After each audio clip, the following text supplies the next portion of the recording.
एक छोटे से गांव में संदीप नाम का एक होशियार किसान अपनी पत्नी राधा के साथ रहता था। संदीप के पास खेती के लिए एक छोटा सा खेत था, जिससे वह अपने परिवार का भरण पोषण करता था।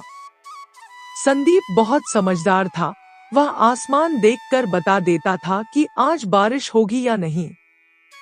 इसी वजह से गांव के सभी लोग उसकी बहुत इज्जत करते थे। एक दिन जब संदीप अपने खेत में हल चला रहा था, तभी गांव का अमीर जमींदार नरेश सिंह वहां आया। संदीप भाई, तुम इस छोटे से खेत में क्यों पसीना बहा रहे हो? आखिर कितना कमा लेते हो इस छोटी सी जमीन से? मैं कहता हूँ, तुम अपनी जमीन मुझे बेच दो और मेरे यहाँ काम करो। मैं तुम्हें इस जमीन की अच्छी कीमत भी दूंगा और मजदूरी के भी 500 रुपए दूंगा। नरेश सिंह का खेत संदीप के खेत से सटा हुआ था, इसलिए वह किसी भी तरह संदीप की जमीन हथियाना चाहता था। लेकिन संदीप अपनी जमीन किसी को नहीं देना चाहता था। संदीप ने कहा, जमींदार साहब, इसी खेत की वजह से मेरा परिवार पलता है। अगर मैं यह जमीन आपको दे दूंगा तो कहाँ जाऊंगा? मुझे तो भूखा मरना पड़ेगा। नहीं नहीं जमींदार साहब, मैं यह खेत कभी नहीं बेचूंगा। यह मेरे दादाजी की निशानी है। फिर संदीप ने एक तरकीब सोची और कहा, जमींदार साहब, मैंने एक तरकीब निकाली है।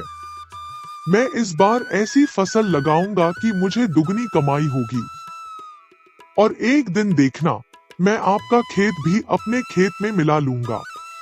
संदीप की बात सुनकर नरेश सिंह हैरान हो गया और मन ही मन सोचने लगा, अरे बाप रे, अब यह कौन सी खेती करेगा कि इसकी फसल दुगनी हो जाएगी? कुछ तो गड़बड़ है, मुझे पता लगाना होगा। यह वैसे भी बहुत चतुर आदमी है। उसने संदीप से पूछा, अरे संदीप, वह सब तो ठीक है, पर तुम कौन सी खेती करने जा रहे हो? संदीप ने मुस्कुराते हुए कहा, ऐसे नहीं बताऊंगा। मेरे पास जमीन कम है, इसलिए मेरा हिसाब बैठ नहीं रहा। आज रात मैं इसी खेत में आकर हिसाब लगाऊंगा। इतना कहकर संदीप वहां से चला गया। यह बात नरेश सिंह के लिए सिरदर्द बन गई। वह सोचने लगा कि ऐसी कौन सी फसल है जो कम जमीन में दुगनी हो जाएगी। मुझे संदीप के घर जाकर पता लगाना पड़ेगा। मैं अभी उसके घर जाता हूँ। शाम हो चुकी थी। संदीप फावड़ा लेकर अपने खेत जाने की तैयारी कर रहा था। तभी उसकी पत्नी राधा ने पूछा, यह क्या, रात में फावड़ा लेकर कहाँ जा रहे हो? संदीप ने धीरे से कहा, राधा, तुम शांत रहो। जोर जोर से बोलकर गांव वालों को जगा दोगी। क्या तुम्हें पता है, मैंने कम खेत में ज्यादा फसल उगाने की एक तरकीब निकाली है।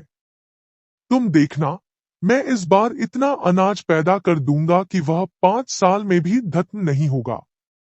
नरेश सिंह यह बात एक पेड़ के पीछे छिपकर सुन रहा था। वह बेचैन हो गया और सोचने लगा, ऐसी कौन सी खेती है जो कम खेत में दुगनी हो जाएगी? इसलिए नरेश सिंह भी संदीप के पीछे पीछे खेत पर चला गया और एक पेड़ के पीछे छिपकर सब कुछ देखने लगा। संदीप खेत में आकर खुद से बात करने लगा, कहाँ से शुरू करूं? कैसे शुरू करूं? यह नरेश सिंह का खेत मेरे काम में अड़चन डालेगा। अगर मेरी फसल ज्यादा हो गई तो वह उसके खेत में चली जाएगी और फिर वह बिना मेहनत के मेरी फसल ले लेगा। इसलिए मैं नरेश सिंह से कहूंगा कि अपने खेत में दीवार बना ले, ताकि मैं अपनी फसल अपने ही खेत में लगा सकूं। यह बात सुनकर नरेश सिंह ने सोचा, अच्छा बेटा, तो यह बात है। अब देखना मैं तुम्हें कैसे मजा चखाता हूँ। खेती तो तुम अपने खेत में करोगे, पर फसल मैं काटूंगा। यह कहकर नरेश सिंह अपने घर चला गया। अगले दिन सुबह होते ही संदीप नरेश सिंह के घर गया। जमींदार साहब, मैं आपके पास ही आ रहा था। मुझे एक जरूरी बात आपसे कहनी थी। हाँ हाँ, तुम कोई भी जरूरी बात मुझसे कहो, लेकिन मैं अपने खेत में दीवार खड़ी नहीं करूंगा। ठीक है, बात खत्म। तुम जाओ अपने घर। मुझे और भी बहुत से जरूरी काम करने हैं। संदीप ने हैरानी से पूछा। लेकिन जमींदार साहब, मैंने तो आपसे ऐसा नहीं कहा। फिर आप मुझसे ऐसी बातें क्यों कर रहे हैं? हाँ, पता है मुझे। तुम मुझसे यही कहना चाहते हो क्योंकि तुम्हारे पास खेत भी कम है और तुम्हारी दुगुनी फसल का हिसाब उस छोटे से खेत में नहीं बैठ रहा है, इसलिए तुम मेरे पास आए हो। संदीप वहां से वापस अपने घर चला गया। फिर रात हुई तो नरेश सिंह फावड़ा लेकर अपने खेत पर जाने लगा। अब देखना मेरा कमाल। मैं अपने खेत की मेड़ को काटकर आगे बढ़ा देता हूं ताकि संदीप को पता न चले, और वह मेरे खेत में भी फसल लगा देगा और मुझे भी इसका फायदा मिल जाएगा।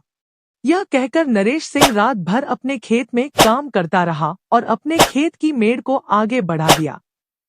अगले दिन सुबह होते ही संदीप और उसकी पत्नी राधा अपने खेत पर काम करने के लिए गए। खेत में पहुंचकर राधा ने कहा, सुनो जी, आज अपना खेत कुछ बड़ा लग रहा है। हाँ राधा, मुझे भी लग रहा है। लगता है भगवान ने मेरी सुन ली। अब तो और भी ज्यादा फसल लगेगी। चलो, अब खेतों में बीज बो देते हैं। संदीप और राधा दोनों मिलकर बीज बोने लगे। पूरे खेत में बीज बोने के बाद वे फसल होने का इंतजार करने लगे। कुछ महीने बाद जब फसल तैयार हुई तो वह धान की फसल थी। पूरा खेत धान की फसल से भर गया था। जब फसल काटने की बारी आई तब नरेश सिंह ने संदीप से कहा, संदीप, जरा रुको भाई।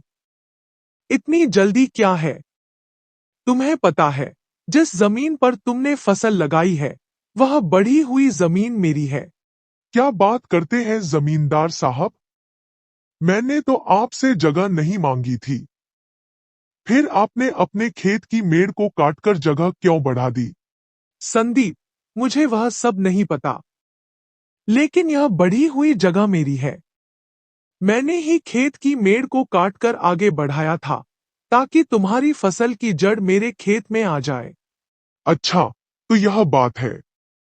लेकिन जमींदार साहब, मैंने भी यही तरकीब लगाई थी। मेरे पास खेत कम था और कम खेत में दुगुनी फसल कैसे संभव होगी? लेकिन आपने तो मेरे मन की बात सुन ली और कर भी दिया। जमींदार साहब, न मैंने आपसे खेत बढ़ाने को कहा, न आपके पास आया। तो आपने अपने खेत की मेड़ को आगे क्यों बढ़ाया? इसलिए इस फसल पर आपका कोई हद नहीं है। जहां तक मेड़ है, वहां तक आपका खेत है, बाकी मेरा। समझ गए जमींदार साहब? संदीप की बात सुनकर नरेश सिंह चकित हो गया और संदीप की चतुराई को मान गया। लेकिन फिर भी नरेश सिंह हार मानने वालों में से नहीं था। वह इस बात का बदला लेने का इंतजार करने लगा।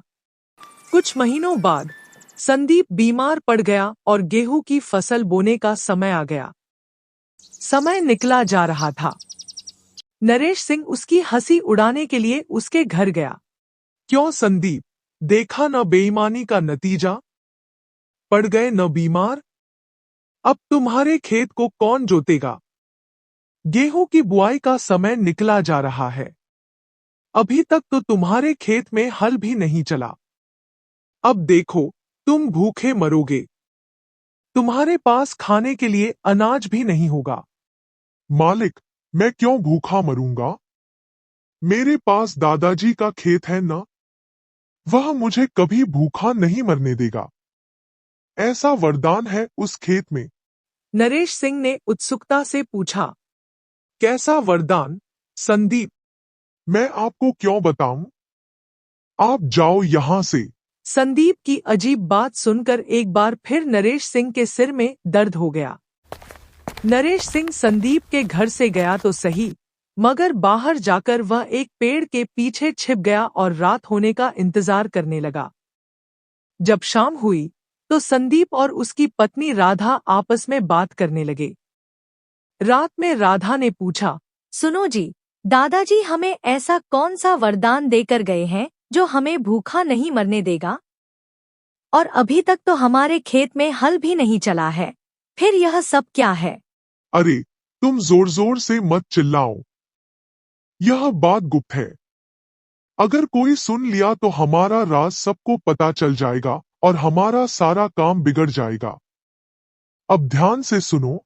हमारे खेत में दादाजी ने सोने से भरा एक मटका छिपा दिया था, जिसे हमें खोद कर निकालना है। इसीलिए मैंने अभी तक अपने खेत की जुताई नहीं की। खेती करके क्या करूंगा जब इतना सारा धन मिल ही जाएगा। अच्छा बेटा, अब तू देख। आज रात को ही तेरे खेत से सारा सोना निकाल लूंगा। फिर देखता हूं कैसे तू जिंदा रहता है और क्या खाता है। फिर क्या था, नरेश सिंह रात को ही संदीप के खेत में फावड़ा लेकर पहुंच गया और पूरा खेत खोदने लगा। इस तरह से खेत खोदूंगा तो मटका कभी नहीं मिलेगा। ऐसा करता हूं कि हल से पूरा खेत ही जोत देता हूं, फिर आसानी से मुझे मटका मिल जाएगा। फिर नरेश सिंह ने हल चलाकर सारा खेत जोत दिया, पर कोई मटका नहीं मिला। जब रात बीती और सुबह हुई तो नरेश सिंह गुस्से में आकर संदीप के घर गया। क्यों रे संदीप, कहाँ है सोने का मटका? तूने तो कहा था कि तेरे खेत में सोने का मटका है। मैंने सारा खेत तो खोद दिया पर मुझे कहीं भी मटका नहीं मिला। कहीं नहीं मिला? पर ऐसा कैसे हो सकता है जमींदार साहब? आपने पूर्व उत्तर की दिशा में सही से नहीं देखा होगा। मैं अभी जाकर देखता हूं। अरे बेवकूफ, जाते कहाँ हो? मैंने सभी जगह पर खुदाई करके देख लिया, पूरब, पश्चिम, उत्तर, दक्षिण, पर मुझे कहीं पर भी मटका नहीं मिला। क्या आपने सारा खेत जोत दिया है? अरे ओ भाग्यवान, जल्दी से बीज लाओ। जमींदार साहब ने हमारा पूरा खेत जोत दिया है। अब मुझे हल चलाने की जरूरत नहीं है। किसी ने सच ही कहा है, भगवान गरीबों की सुन ही लेते हैं। नरेश सिंह चिल्लाया। अरे ओ बेवकूफ, तुमने मुझसे झूठ कहा था। वहां कोई सोने का मटका नहीं है। मालिक, अगर वहां कोई सोने का मटका होता तो मैं वहां सोना निकालकर गांव का जमींदार नहीं बन जाता क्या? वह तो मैंने अपनी पत्नी राधा का दिल बहलाने के लिए ऐसा कहा था। लेकिन एक बात मुझे समझ में नहीं आ रही है। यह बात आपको किसने बताई? नरेश सिंह हकलाते हुए बोला। मुझे कौन बताएगा? मैं क्या तुम्हारे घर पर था जो मुझे पता चल जाएगा? वह तो मुझे सपने में आया था, इसलिए मैं तुम्हारे खेत में सोने का मटका ढूंढने गया था। अच्छा, तो यही बात है। बेचारा नरेश सिंह वहां से मूर्ख बनकर चला गया। इस तरह संदीप ने अपनी चतुराई से अपने खेत को बड़ा भी कर लिया और उससे अपने खेत में हल भी चलवा लिया। सच में, अगर बुद्धि हो तो बड़ी से बड़ी मुश्किल भी आसान हो जाती है।